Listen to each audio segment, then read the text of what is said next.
ಎಲ್ಲರಿಗೂ ನಮಸ್ಕಾರ. ನಿರಂಜನ ಅವರ ಮೃತ್ಯುಂಜಯ ಕಥೆಯನ್ನು ಮತ್ತೆ ಮುಂದುವರಿಸೋಣ. ಪುಟ್ಟ ಒಂದು ದಂಗೆ ಹೇಳುತ್ತೆ. ಅದಾದ ನಂತರ ಮೆನೆಪ್ಟಾನನ್ನು ಅವರೆಲ್ಲ ನಾಯಕನನ್ನಾಗಿ ಆಯ್ಕೆ ಮಾಡಿಕೊಳ್ತಾರೆ. ಅವನು ನಾನು ಒಬ್ಬನೇ ನಾಯಕನಾಗಿರೋದಿಲ್ಲ, ನನಗೆ ಸಲಹೆಗಾರರಾಗಿ ಇನ್ನೂ 3 ಜನ ಇರ್ತಾರೆ ಅಂತ ಹೇಳ್ಬಿಟ್ಟು ತಾನೇ ಒಬ್ಬನೇ ಪೆರೋ ಅಥವಾ ರಾಜನ್ ಥರ ಇರೋದಕ್ಕೆ ಒಪ್ಪದೆ ನಾವು ಅವರ ಪ್ರತಿನಿಧಿಗಳು ಅಂತೇಳಿ ಹೇಳ್ತಾನೆ. ಎಲ್ಲರಿಗೂ ಅಂದರೆ ಗಾಯಗೊಂಡವ್ರಿಗೆಲ್ಲರಿಗೂ ಚಿಕಿತ್ಸೆ ಮಾಡಿದ ಅರ್ಚಕರಿಗೆ ಒಳ್ಳೆ ಮಾತನ್ನು ಆಡ್ತಾನೆ. ಆ ಅಪೆಟ್ ಅಂದರೆ ದೇವಸೇವಕ ಅಲ್ಲಿ ಬರ್ತಾನೆ. ಎಲ್ಲರೂ ತನಗೆ ಗೌರವ ಸಲ್ಲಿಸಿದ್ದನ್ನು ನೋಡಿ ಅವನಿಗೂ ಕೂಡ ಸಂತೋಷ ಆಗತ್ತೆ. ಥಾನಿಸ್ನ ಪಕ್ಕದಲ್ಲಿದ್ದ ಒಂದು ಪೀಠದ ಮೇಲೆ ಹೋಗಿ ಕೂತ್ಕೊತಾನೆ. ಆನಂತರ ಜನ ಕೂಡ ಕೂತ್ಕೊತಾರೆ. ಬಯಲಲ್ಲಿ ಸೇರಿದ್ದ ಈ ಸಭೆಯನ್ನು ದೂರದಿಂದಲೇ ಅಪೆಟ್ ನೋಡ್ಕೊತ ಬರ್ತಾ ಇರ್ತಾನೆ. ಈ ಜನ ತನಗೆ ಗೌರವ ಕೊಡ್ತಾರೋ ಇಲ್ವೋ ಅನ್ನೋ ಒಂದು ಶಂಕೆ ಅವನನ್ನು ಕಾಡ್ತಾ ಇರುತ್ತೆ. ದೇವಸೇವಕನಾದ ತನ್ನನ್ನು ಅಗೌರವದಿಂದ ಕಾಣಲಿಕ್ಕಿಲ್ಲ ಅಂತಲೇ ಅನ್ಕೊತ ಬರ್ತಾನೆ. ಹಾಗೇನಾದರೂ ಒಂದು ವೇಳೆ ಅವರು ತನಗೆ ಅವಮಾನ ಏನಾದರೂ ಮಾಡಿದ್ರೆ ಸಭೆಯನ್ನು ತಲುಪಿದ ತಕ್ಷಣ ಆಶೀರ್ವಾದದ ಭಂಗಿನಲ್ಲಿ ಕೈ ಮೇಲೆ ಕೆತ್ತಿಬಿಡೋಣ, ಆಗ ಅವರೆಲ್ಲ ನನಗೆ ನಮಸ್ಕಾರ ಮಾಡೇ ಮಾಡ್ತಾರೆ ಅಂಥೇಳಿ ಮುಂತಾಗೆಲ್ಲ ಏನೇನೋ ಯೋಚನೆ ಮಾಡ್ಕೊಂಡು ಅಪೆಟ್ ಬರ್ತಾನೆ. ಸುಮಾರು 200 ವರ್ಷಗಳ ಹಿಂದೆ ಫೆರೋ ಕೂಪು ಪಿರಮಿಡ್ಗಳನ್ನು ಕಟ್ಸೋಕ್ಕೆ ಹಣ ಸಾಲದು ಅಂತ ಹೇಳಿಬಿಟ್ಟು ದೇಶದ ಎಲ್ಲ ದೇವ ಮಂದಿರಗಳ ಸಂಪತ್ತನ್ನು ಸ್ವಾಧೀನಪಡಿಸಿಕೊಂಡು ಮಂದಿರಗಳಿಗೆ ಬೇಗ ಮುದ್ರೆಯನ್ನು ಒತ್ತಿರ್ತಾನೆ. ಏನಾಗುತ್ತೆ, ದೇವರು ಬದುಕಲಿಲ್ವಾ, ದೇವ ಸೇವಕರು ಉಳಿಲಿಲ್ವಾ? ಆದರೆ ಆ ಕೂಫು ಸತ್ತ ಮೇಲೆ ಏನಾಯಿತು, ಮೊಸಳೆಗೆ ಆಹಾರವಾಗಿ ಆಗಬೇಕಾಯಿತು. ಅವನ ಅಂತ್ಯಕ್ರಿಯೆಗೂ ಕೂಡ ಯಾರು ಅರ್ಚಕರು ಸಿಕ್ಕಲೇ ಇಲ್ಲ. ಅವನ ಆಳ್ವಿಕೆ ಮುಗಿದ ಮೇಲೆ ದೇವರು ಮತ್ತೆ ವೈಭವದಿಂದ ರಾರಾರ್ಜಿಸಿದ್ದಾನೆ. ಇನ್ನು ತನಗೇನು ತೊಂದರೆ ಆಗಲಿಕ್ಕಿಲ್ಲ ಅಂದ್ಕೊಂಡೆ ಅಪೆಟ್ಟಲ್ಲಿಗೆ ಬರ್ತಾನೆ. ಜನ ಎದ್ದು ನಿಂತ್ಕೊಂತ ಇರ್ತಾರೆ. ಅವನು ಬಂದ ತಕ್ಷಣ ಇನ್ನು ಅವಮಾನದ ಮಾತೇ ಇಲ್ವಲ್ಲಪ್ಪ, ಈ ಬಯಲು ನಾಟಕ ಇನ್ನೆಷ್ಟು ದಿನ ನಡೆಯುತ್ತೋ ನೋಡೋಣ ಅಂದ್ಕೊಂಡೆ ಅವನಲ್ಲಿಗೆ ಬರ್ತಾನೆ. ಮೆನೆಪ್ಟ ಅವ್ರನ್ನ ನೋಡಿ ಹೇಳ್ತಾನೆ, ಅರ್ಚಕರು ಬಂದರು, ಸಂತೋಷದ ಸಂಗತಿ. ಆದರೆ ಇನ್ನೂ ಕೆಲವು ಪೀಠಗಳು ಇಲ್ಲಿ ಖಾಲಿನೇ ಇದೆ. ಸೆತೆಕ್ನಕ್ತ, ಸೆನ್ ಮೊಸರ್ಟು, ಹೆಜಿರೆ, ಸಿನ್ಯುಯೆ ಮೊದಲಾದವರೆಲ್ಲ ನಿನ್ನೆ ಸಭೆಯಲ್ಲಿದ್ದರು ಅಂತ ಹೇಳಿದಾಗ ಉಳಿದ ಧ್ವನಿಗಳು ಹೇಳುತ್ತವೆ, ಅವರಿವತ್ತು ಬರೋಲ್ಲ, ಹೆದರ್ಕೊಂಡಿದ್ದಾರೆ ಅಂತ. ಯಾಕೆ ಹೆದರಿಕೆ? ನಾವೇನು ಕಾಡು ಹಂದಿಗಳ ಅಥವಾ ಮೊಸಳೆಗಳ? ನಾವು ಅಷ್ಟೇ, ಹೆದರಿದ್ರೆ ಹೇಡಿಗಳಾಗ್ತೀವಿ. ನಮ್ಮ ಮಕ್ಕಳು ಚಿಕ್ಕಂದಿನಿಂದಲೇ ಧೀರರಾಗ ಹಾಗೆ ಮಾಡಬೇಕು ಅಂತ ಮೆನೆಪ್ಟ ಹೇಳ್ತಾನೆ. ಅವನ ಕಣ್ಣು ರಾಮಿರಿ ಎಲ್ಲಿದ್ದಾನೆ ಅಂತ ಸುತ್ತ ಹುಡುಕುತ್ತೆ. ಆ ಹುಡುಗರು ಗುಂಪಲ್ಲಿದ್ದಾನೆ ಅಂತ ಕಾಣುತ್ತೆ. ಎಲ್ಲ ಪಿಳಿ ಕಣ್ಣುಗಳು ಅಂದ್ಕೊಂಡು ಮಗನ ನೋಡ್ತಾನೆ. ಓ, ಅಲ್ಲಿದ್ದಾನೆ ಅಂತ ಅಂದ್ಕೊಳ್ತಾನೆ. ಇನ್ನೇನು ಹೇಳೋದು ಜನಕ್ಕೆ? ಇಪ್ಯೂಬರ್ ಬಂದ. ಅಷ್ಟೊತ್ತಿಗೆ ವೇದಿಕೆ ಹತ್ತಿರಕ್ಕೆ ಕಠಾರಿ ಮತ್ತು ಕೋಲನ್ನು ತಂದಿರ್ತಾನೆ. ಇವತ್ತಿನಿಂದ ಪ್ರಾಂತ್ಯದಲ್ಲಿ ಆಡಳಿತ ಹೇಗಿರಬೇಕು ಅಂತ ಮುಖ್ಯಸ್ಥರು ಚರ್ಚೆ ಮಾಡಿ ತೀರ್ಮಾನ ಕೈಗೊಂಡಿದ್ದೀವಿ. ಇನ್ನು ಮೇಲೆ ಇಲ್ಲಿ ಪ್ರಾಂತಪಾಲರು ಇರೋದಿಲ್ಲ ಅಂತ ಮೆನೆಪ್ಟ ಹೇಳ್ತಾನೆ. ಆಗ ಜನ ಎಲ್ಲ ಕೂಗ್ತಾರೆ, ಇಲ್ಲ, ನೀವೇ ಆಗಿ, ನೀವೇ ಪ್ರಾಂತಪಾಲರಾಗ್ರಿ ಅಂತ. ಆದರೆ ಮೆನೆಪ್ಟ ಹೇಳ್ತಾನೆ, ಇದು ಬೇರೆ ವ್ಯವಸ್ಥೆ ಅಂತ ಹೇಳಿದಾಗ ನೆಮ್ಹೊಟೆಪ್ ಕೂಗಿ ಹೇಳ್ತಾನೆ, ಮೆನೆಪ್ಟ ನಮ್ಮ ನಾಯಕರು, ಅವರೇ ನಮ್ಮ ನಾಯಕರು ಅಂತ ಹೇಳಿದಾಗ ಜನ ಎಲ್ಲ ಆಗಬಹುದು ಅಂತೇಳಿ ಕೂಗ್ತಾರೆ. ಸ್ನೊಫ್ರು ಮತ್ತು ಸೆಬೆಕ್ಕು ಸಲಹೆಗಾರರು ಅಂತಾನೆ ನೆಮ್ಹೊಟೆಪ್ ಹೇಳ್ತಾನೆ. ಒಪ್ಪಿಗೆ ಅಂತ ಜನನೂ ಕೂಗ್ತಾರೆ. ಇದು ತೀರಾ ಹೊಸ ವ್ಯವಸ್ಥೆ. ಇದರ ಜೊತೆಗೆ ತುಂಬ ಹಳೆ ವ್ಯವಸ್ಥೆನೂ ಕೂಡ ಇದೆ. ಅದು ಹಿರಿಯರ ಸಮಿತಿ. ಇಲ್ಲಿ ಮುಖ್ಯ ಪಟ್ಟಣದಲ್ಲಿ, ಗ್ರಾಮಗಳಲ್ಲಿ ಅಲ್ಲಲ್ಲೇ ಸಮಸ್ಯೆಗಳಿದ್ದರೆ ಅಲ್ಲಲ್ಲೇ ಬಗೆಹರಿಸೋಕ್ಕೆ ಗ್ರಾಮ ಸಮಿತಿಗಳಿರುತ್ತವೆ. ಹಿರಿಯರ ಸಮಿತಿಯ ತೆರವಾದ ಒಂದು ಸ್ಥಾನಕ್ಕೆ ಹೆಮ್ಟಿಯವ್ರನ್ನ ನೇಮಕ ಮಾಡಿದ್ದೀನಿ. ಇನ್ನು ಮೇಲೆ ಇಪ್ಯೂಬರ್ ರಾಜಗೃಹದಲ್ಲಿ ಇರ್ತಾರೆ ಅಂತ ಮೆನೆಪ್ಟ ಹೇಳ್ತಾನೆ. ಇಪ್ಯೂಬರ್ಗೆ ಈ ಮಾತನ್ನು ಕೇಳಿ ದಿಗ್ಭ್ರಮೆ ಆಗತ್ತೆ. ನೀವೆಲ್ಲಿರ್ತೀರಾ ಅಂತ ಜನ ಎಲ್ಲ ಕೂಗ್ತಾರೆ. ಆಗ ಮೆನೆಪ್ಟ ಹೇಳ್ತಾನೆ, ನಾನು ಮನೇಲಿ ಇದ್ಕೊಂಡೇನೆ ಆಡಳಿತದ ಕೆಲಸವನ್ನು ನೋಡ್ತೀನಿ. ಇಪ್ಯೂಬರ್ ಇವತ್ತಿನಿಂದ ಕಣಜಗಳ ಮತ್ತು ಬೊಕ್ಕಸದ ಲೆಕ್ಕಿಗರು ಮತ್ತು ಅಧಿಕಾರಿಗಳು. ಪ್ರಾಂತ್ಯದ ಮುಖ್ಯ ಲಿಪಿಕಾರರು ಕೂಡ ಅವರೇ ಅಂತ ಹೇಳ್ತಾನೆ. ಇಪ್ಯೂಬರ್ ಕಣ್ಣುಗಳನ್ನು ಉಜ್ಕೊಳ್ತಾನೆ. ಸಂಜೆ ಹೊತ್ತು ಬೆಳಕಿರುತ್ತೆ. ನಾನೇನಾದರೂ ಕನಸು ಕಾಣ್ತಾ ಇದ್ದೀನಾ ಅನ್ಸುತ್ತೆ ಅವನಿಗೆ. ಅಲ್ಲ, ಕನಸಲ್ಲ, ಸವಿ ಇದು. ಕಿವವ ಹಾಗೇನೆ ಇದು ರುಚಿಯಾಗಿದೆ, ಸವಿಯಾಗಿದೆ ಅಂತ ಅಂದ್ಕೊಳ್ತಾನೆ. ಮೆನಪ್ಟ ಹೇಳ್ತಾನೆ, ನದಿ ದಂಡೆಗಳಿಗೆ, ದೋಣಿ ಕಟ್ಟೆಗೆ, ರಾಜಗೃಹಕ್ಕೆ ನಿಶಸ್ತ್ರ ಜನರಿಗೆ ರಕ್ಷಣೆ ಬೇಕು, ಸುಭದ್ರ ಕಾವಲು ಪಡೆ ಬೇಕು ಅಂತ ಹೇಳ್ಬಿಟ್ಟು ನಮ್ಮ ಹಿರಿಯ ಯೋಧರಾದ ಹೆಂಪ್ಟಿ ಅವರು ಹೇಳಿದ್ದಾರೆ. ಇನ್ನು ಮುಂದೆ ಕ್ನೆಮ್ಹೊಟೆಪ್ ನಮ್ಮ ದಳಪತಿಗಳು ಅಂತ ಹೇಳ್ತಾನೆ ಮೆನಪ್ಟ. ಅವನ ಮಾತಿಗೆ ಜನ ಎಲ್ಲ ಓ ಕ್ನೆಮ್, ಹೋ ಕ್ನೆಮ್ ಅಂಥೇಳಿ ಕೂಗ್ತಾರೆ. ಕ್ನೆಮ್ ಹೀಗೆ ಬರಬೇಕು ಅಂತ ಹೇಳ್ಬಿಟ್ಟು ಮೆನಪ್ಟ ಕರೆದ್ಬಿಟ್ಟು ಕಟಾರಿಯನ್ನು ಎತ್ತಿ ಹತ್ತಿರ ಬಂದ ಕ್ನೆಮ್ಹೊಟೆಪ್ನ ಟೊಂಕದ ಪಟ್ಟಿಗೆ ಅದನ್ನು ಸಿಕ್ಕಿಸ್ತಾನೆ. ಇದು ಸರಿಯಾಗಿ ಮಾಡಿದ್ದಾನೆ ಮೆನಪ್ಟ ಅಂತ ಇಪ್ಪಿಯವರಿಗೆ ಅನಿಸುತ್ತೆ. ಆ ಎತ್ತಿಕೊಟ್ಟ ಕೋಲನ್ನು ಮೆನಪ್ಟ ನಿಯೋಜಿತ ದಳಪತಿಯ ಕೈಗೆ ಕೊಡ್ತಾನೆ. ಕಳ್ಳಕಾಕರರು ಇನ್ಮೇಲೆ ಹುಷಾರಾಗಿರಬೇಕು ಅಂತ ಹೇಳ್ತಾನೆ. ಜನ ಎಲ್ಲ ನಗುತ್ತಾರೆ. ನೀಲ ನದಿ ನಮಗೆ ಜೀವನಾಡಿ ಇದ್ದ ಹಾಗೆ, ಅದರ ಸಾರಿಗೆನೇ ಉಸಿರು ನಮಗೆ. ನುರಿತ ಅಂಬಿಗ ಭಟಾರನ್ನು ನಮ್ಮ ಸಾರಿಗೆ ಅಧಿಕಾರಿಯಾಗಿ ನೇಮಿಸಿದ್ದೀವಿ ಅಂತ ಮೆನಪ್ಟ ಹೇಳಿದಾಗ ಜನ ಎಲ್ಲ ಹರ್ಷೋದ್ಗಾರ ಮಾಡ್ತಾರೆ. ಒಂದು ಕಡೆ ಪ್ರಾಕಾರಕ್ಕೆ ಹೊರಗೆ ನಿಂತಿದ್ದ ಭಟಾನಿಗೂ ಕೂಡ ಅಚ್ಚರಿ ಆಗುತ್ತೆ, ಆನಂದ ಆಗುತ್ತೆ. ಮೆನಪ್ಟ ಮಾತು ಮುಂದುವರಿಸ್ತಾನೆ. ಇನ್ನು ಕಂದಾಯದ ವಿಷಯ ಅಂತ ಹೇಳಿದಾಗ ಜನ ಎಲ್ಲ ಹೇಳಿ ಅದನ್ನು ಹೇಳಿ ಮೊದಲು ಅಂತ ಹೇಳಿದಾಗ ಮೆನಪ್ಟ ಹೇಳ್ತಾನೆ, ಅರ್ಧಕ್ಕೆ ಇಳಿಸ್ಬೇಕು ಅಂತ ತೀರ್ಮಾನ ಮಾಡಿದ್ದೀವಿ. ಎಲ್ಲ ಸಂದಾಯನೂ ಇನ್ಮೇಲೆ ರಾಜಗೃಹದ ಕಣಜಕ್ಕೆ ಹೋಗಬೇಕು. ದೇವ ಮಂದಿರದ ಖರ್ಚಿಗೆ ಇಲ್ಲಿಂದಲೇ ಕೊಡ್ತೀವಿ ಅಂತ ಹೇಳಿದಾಗ ಅಪ್ಪಟ್ಟಿಗೆ ಮುಖ ಕಪ್ಪಿಡುತ್ತೆ. ಆದರೂ ಕೂಡ ಗಂಭೀರವಾಗಿ ಕೂತ್ಕೊತಾನೆ. ಅಂದರೆ ಇಲ್ಲಿವರೆಗೂ ಕಂದಾಯದಿಂದ ದೊರಕಿದ್ದೆಲ್ಲವೂ ದೇವ ಮಂದಿರಕ್ಕೆ ಹೋಗ್ತಿತ್ತು. ದೇವ ಮಂದಿರದ ಯಾರು ಆಗಿರ್ತಾರೋ ಅವರು ಅದನ್ನೆಲ್ಲ ತಮ್ಮ ಬಳಕೆಗೆ ಉಪಯೋಗಿಸ್ಕೊತಾ ಇದ್ರು. ಇನ್ಮೇಲೆ ಹಾಗಾಗಕ್ಕಿಲ್ಲ ಅಂತ ಹೇಳ್ಬಿಟ್ಟು ಅಪ್ಪಟ್ಟಿಗೆ ಸ್ವಲ್ಪ ಕಸಿವಿಸಿ ಆಗುತ್ತೆ. ಆನಂತರ ಮೆನಪ್ಟ ಮಾವತ್ತು ಮುಂದುವರಿಸ್ತಾನೆ. ಪ್ರವಾಹ ಕಮ್ಮಿ ಬಂದಾಗ ಕಂದಾಯ ವಸೂಲಿ ಮಾಡಬಾರ್ದು ಅಂತ ಒಂದು ಧ್ವನಿ ಹೇಳಿದಾಗ ಮಾಡೋದಿಲ್ಲ. ಪ್ರತಿ ವರ್ಷ ಪ್ರವಾಹ ಬಂದ ಮೇಲೇ ಹಿರಿಯರು ಪ್ರಾಂತ್ಯದಲ್ಲೆಲ್ಲ ಸಂಚಾರ ಮಾಡಿ ಫಸಲಿನ ಅಂದಾಜು ಮಾಡಿ ಕಂದಾಯ ನಿರ್ಧಾರ ಮಾಡ್ತಾರೆ. ಕೊಯ್ಲಾದಾಗ ನಿರೀಕ್ಷೆಗಿಂತ ಕಮ್ಮಿ ಫಸಲು ಬಂದರೆ ಕಂದಾಯನೂ ಕಮ್ಮಿ ಮಾಡ್ತಾರೆ ಅಂತ ಮೆನಪ್ಟ ಹೇಳ್ತಾನೆ.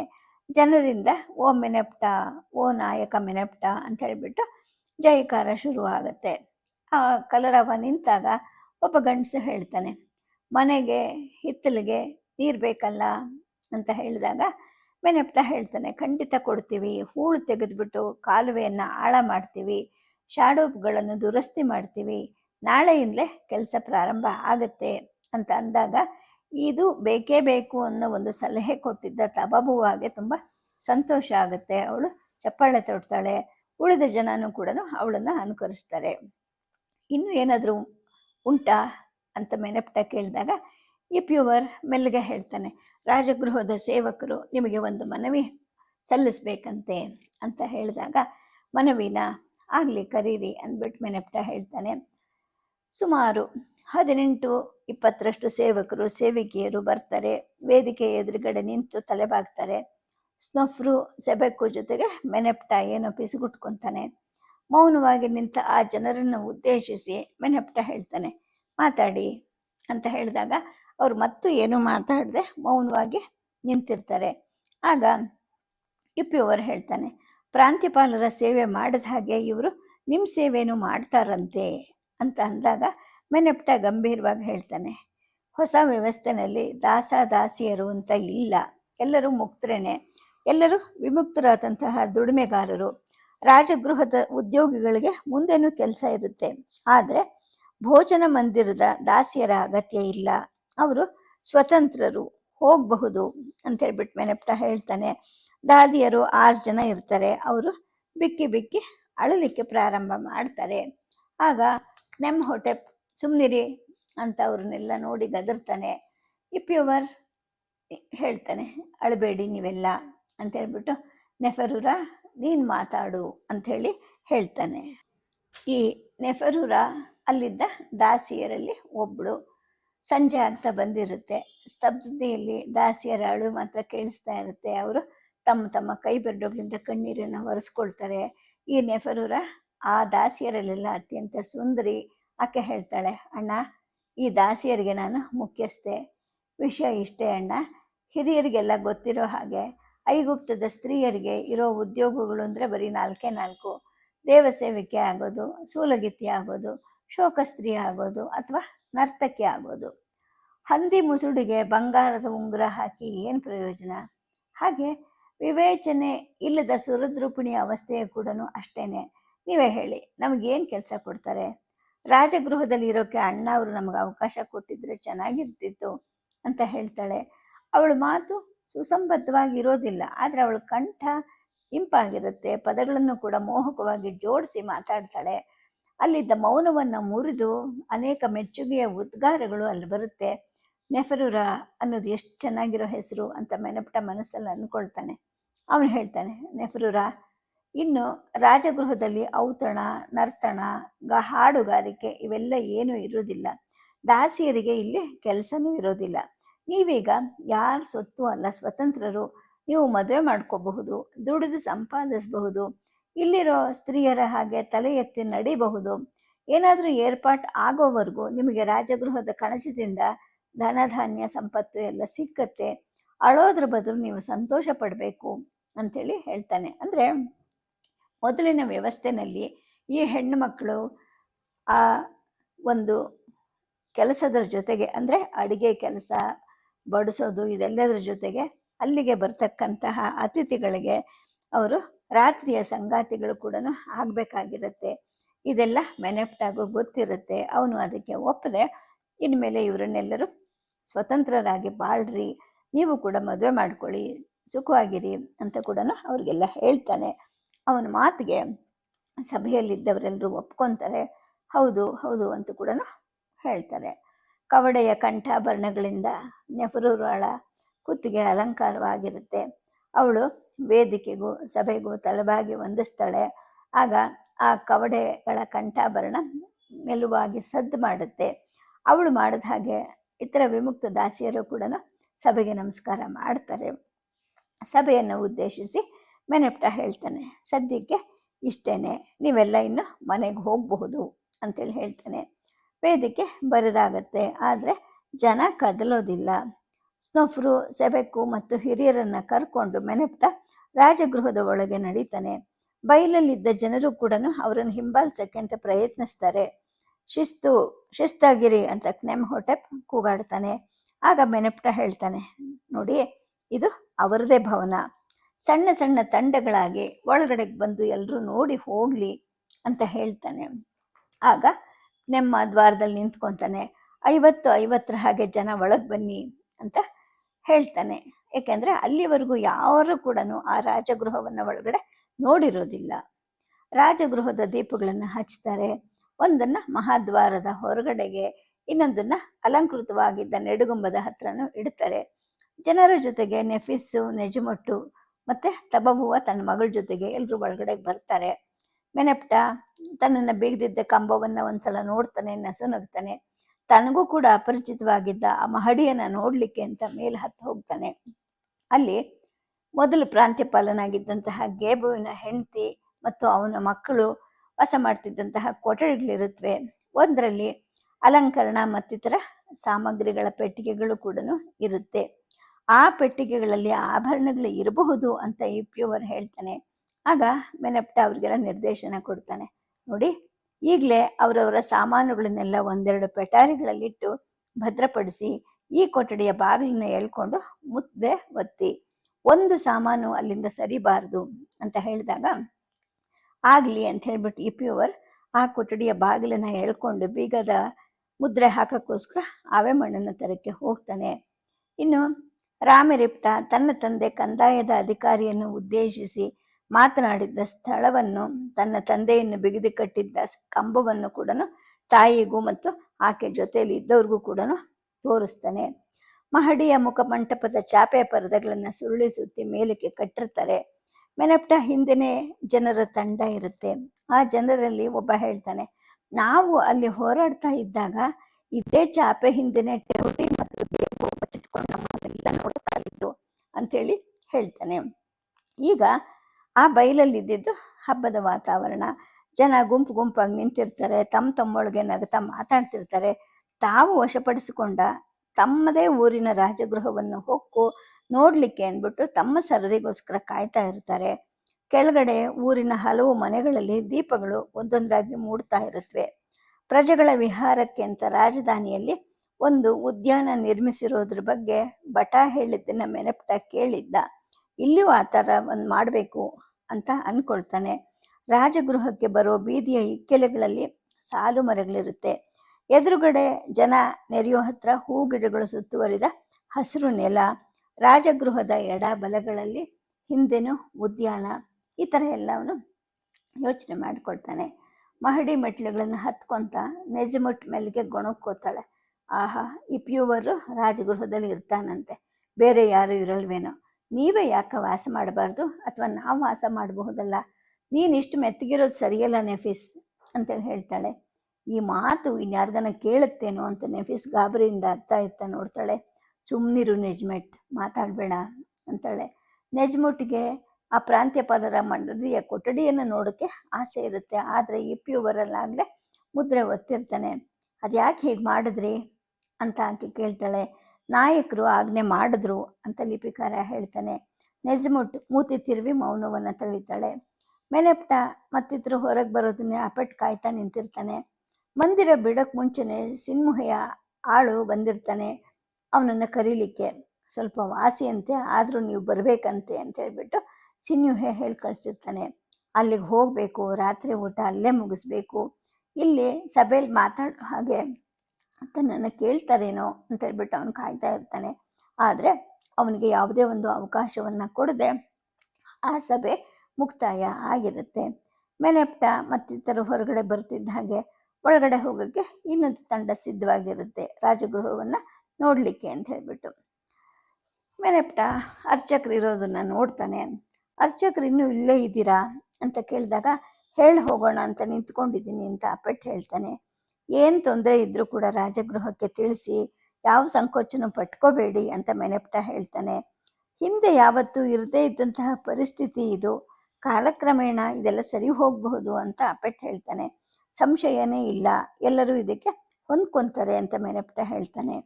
ಮಂದಿರಕ್ಕೆ ಯಾವಾಗ ಬರ್ತೀರಾ ಅಂತ ಅವನು ಕೇಳಿದಾಗ ನಾಳೆ ಆಗತ್ತಾ ಅಂತ ಇವನು ಹೇಳ್ತಾನೆ. ಬನ್ನಿ, ನಾಯಕರಿಗೆ ಯಶಸ್ಸು ಕೋರಿ ವಿಶೇಷ ಪೂಜೆಯನ್ನು ಸಲ್ಲಿಸ್ತೀನಿ, ಸಕುಟುಂಬವಾಗಿ ಬನ್ನಿ ಅಂತ ಅಪೆಟ್ ಮೆನೆಪ್ಟಾಗೆ ಆಹ್ವಾನ ಕೊಡ್ತಾನೆ. ಹಾಗೆ ಆಗಲಿ, ಸ್ನೊಫ್ರು, ಸೆಬೆಕ್ಕು ಮತ್ತು ಸಮಿತಿಯ ಹಿರಿಯರು ನಾವೆಲ್ಲ ಬರ್ತೀವಿ ಅಂತ ಹೇಳಿಬಿಟ್ಟು ಮೆನೆಪ್ಟ ಹೇಳ್ತಾನೆ. ನಿನ್ನೆ ತನಕ ಹೋಗು ಬಾ ಅಂತೆಲ್ಲ ಕರೀತಿದ್ದ ಅಪೆಟ್ ಇವತ್ತಿನಿಂದ ಗೌರವದ ಸಂಬೋಧನೆ ಕೊಡ್ತಾ ಇರ್ತಾನೆ. ಸದ್ಯ ತನ್ನನ್ನು ಏಕವಚನದಲ್ಲಿ ಕರೀತಾ ಇಲ್ವಲ್ಲ, ಅಷ್ಟಕ್ಕೆ ನಾನು ಸಮಾಧಾನ ಪಟ್ಕೋಬೇಕು ಅಂತ ಕೂಡ ಅಪೆಟ್ ಅಂದ್ಕೊಳ್ತಾನೆ. ಅಲ್ಲಿಂದ ಅವನು ಸಿನ್ಯುಹೆಯ ಮನೆ ಕಡೆಗೆ ಹೊರಡ್ತಾನೆ. ಇಪ್ಯೂವರ್ ಬರ್ತಾನೆ. ಇವತ್ತು ಮಾತಾಡಿದ್ದನ್ನು ನಾನು ಬರ್ಕೊಂಡಿಲ್ಲ ಅಂತ ಹೇಳ್ಬಿಟ್ಟು ಮೆನೆಪ್ಟ ಹತ್ರ ಹೇಳ್ತಾನೆ. ಆಗ ಮೆನೆಪ್ಟ ಹೇಳ್ತಾನೆ, ತೀರ್ಮಾನಗಳೆಲ್ಲನೂ ದಾಖಲೆ ಆಗಲೇಬೇಕು, ಬರೆದ್ಬಿಟ್ಟು ನಾಳೆ ನನಗೆ ಓದ್ಬಿಟ್ಟು ಹೇಳಿ ಅಂಥೇಳಿ ಮೆನೆಪ್ಟ ಹೇಳ್ತಾನೆ. ಆಯಿತು, ರಾತ್ರಿ ಬರೀತೀನಿ ಅಂಥೇಳಿ ಇಪ್ಯೂವರ್ ಒಪ್ಕೊತಾನೆ. ರಾಜಗೃಹದಲ್ಲಿ ವಾಸ ಮಾಡೋದು ಇಪ್ಯೂವರ್ಗೆ ಅಪ್ರಿಯವಾದದ್ದೇನೂ ಆಗಿರಲಿಲ್ಲ. ಆದರೆ ಅವನ ಪಾಲಿಗೆ ಆ ಮಾತು ಹಠಾತ್ತನೆ ಬಂದಿರುತ್ತೆ. ಕೆಲವು ದಿನಗಳಲ್ಲಿ ಈ ಕನಸು ಒಡೆದು ಹೋದರೆ ಅಂತ ಅವನ ಮನಸ್ಸಿಗೆ ಅನಿಸುತ್ತೆ. ಅಂದರೆ ಈಗ ಸದ್ಯಕ್ಕೆ ಇಷ್ಟು ದೊಡ್ಡ ರಾಜಗೃಹವನ್ನು ತನ್ನ ವಾಸಕ್ಕೆ ಕೊಟ್ಟು ಸ್ವಲ್ಪ ದಿನದ ನಂತರ ಬೇಡ, ನಿನ್ನ ಮನೆಗೆ ನೀನು ಹೋಗು ಅಂದರೆ ನನ್ನ ಕನಸೆಲ್ಲ ಒಡೆದೋಗುತ್ತಲ್ಲ ಅಂತ ಅವನ ಯೋಚನೆ ಆಗಿರುತ್ತೆ. ನಾನು ನನ್ನ ಮನೇಲಿದ್ದರೆ ಆಗಲ್ವಾ ಅಂತ ಇಪ್ಯೂವರ್ ಕೇಳ್ತಾನೆ. ಬೇಡ, ರಾಜಗೃಹ ಅನಾಥ ಆಗಬಾರ್ದು, ನಾಳೆ ದೇವಮಂದಿರಕ್ಕೆ ಬನ್ನಿ, ಪೂಜೆ ಆದಮೇಲೆ ನಿಮ್ಮ ಮನೆಯಿಂದ ಸಾಮಾನುಗಳನ್ನು ಇಲ್ಲಿಗೆ ಸಾಗಿಸಿ ಅಂತ ಕೂಡ ಮೆನೆಪ್ಟ ಇಪ್ಯೂವರ್ಗೆ ಹೇಳ್ತಾನೆ. ರಾಮರಿಪ್ಟಾಗೆ ಓದು ಬರಹ ಅಂತ ಇಪ್ಯೂವರ್ ಕೇಳ್ತಾನೆ. 2 ದಿನ ಆಗಲಿ, ನಾನು ಹೇಳ್ತೀನಿ ಅಂತ ಮೆನೆಪ್ಟ ಹೇಳ್ತಾನೆ. ಆನಂತರ ಇತರ ಪ್ರಮುಖರು ಮತ್ತು ಹಿಂಬಾಲಿಸಿದ ಹಲವರು ಎಲ್ಲರೂ ತಮ್ಮ ತಮ್ಮ ಮನೆಗಳಿಗೆ ಹೋಗ್ತಾರೆ. ನೆಜ್ಮುಟ್ ತಗ್ಗಿದ ದನಿಯಲ್ಲಿ ನೆಫಿಸ್ ಜೊತೆಗೆ ಹೇಳ್ತಾಳೆ, ಅಲ್ಲ, ನಾಯಕರು ಒಂದು ಪೀಠ ಪಲ್ಲಕ್ಕಿ ಆದರೂ ಬೇಡವಾ? ನೋಡು ನಡೀತಾ ಇರೋದು, ಅದು ಪಾದರಕ್ಷೆ ಕೂಡ ಹಾಕ್ಕೊಂಡಿಲ್ಲ ಅವನು ಅಂತ ಹೇಳ್ತಾನೆ. ಸ್ನೊಫ್ರೂಗೆ ತನ್ನ ಹೆಂಡತಿಯ ಮಾತು ಕೇಳುತ್ತೆ. ಹೊರಳಿ ನೋಡ್ತಾನೆ. ಏನು ಮಾತಾಡ್ತಾ ಇರೋದು ನೀನು ಅಂತ ಹೆಂಡ್ತಿನ ಕೇಳ್ತಾನೆ. ಏನಿಲ್ಲ ಅಂತ ಹೇಳ್ಬಿಟ್ಟು ನೆಜ್ಮುಟ್ ಸುಮ್ಮನಾಗ್ತಾಳೆ. ಅಂದರೆ ಮೆನೆಪ್ಟ ಪ್ರಾಂತ್ಯಪಾಲನ ಒಂದು ಸ್ಥಾನವನ್ನು ಕೂಡ ಪಡ್ಕೊಂಡಿದ್ರು ಕೂಡ ಅವನು ಮೊದಲಿನ ಥರನೇ ಇರ್ತಾನೆ. ಯಾವುದೇ ಒಂದು ಆಡಂಬರಕ್ಕೆ ವೈಭವಕ್ಕೆ ಹೋಗದೆ ಬರೀ ಕಾಲಲ್ಲಿ ಪಾದರಕ್ಷೆನೂ ಇಲ್ಲದೆ ತನ್ನ ಮನೆ ಕಡೆಗೆ ಹೊರಡ್ತಾನೆ. ಸದ್ಯಕ್ಕೆ ಕಥೆಯನ್ನು ನಿಲ್ಲಿಸಿರ್ತೀನಿ. ನಮಸ್ಕಾರ.